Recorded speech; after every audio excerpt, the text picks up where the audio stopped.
Sebuah kapal motor bermuatan penumpang mengalami kebocoran saat dihantam gelombang di perairan Kabupaten Buton Selatan.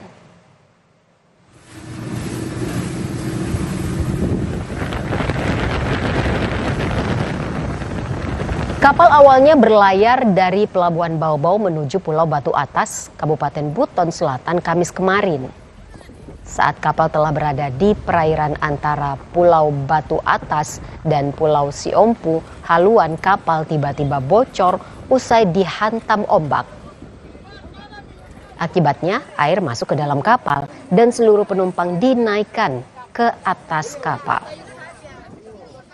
Kapal terpaksa berhenti dan tak bisa melanjutkan perjalanan sehingga terombang-ambing di lautan.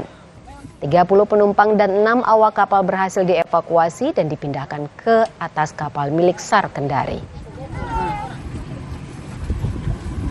Rigid Inflatable Boat Posar Baobau berhasil menemukan kapal rakyat Kia Express dalam terombang-ambing di sekitar perairan Buton Selatan dengan jumlah PUB 36 orang dalam keadaan selamat yang mengalami kebocoran di sekitar perairan Kabupaten Buton Selatan.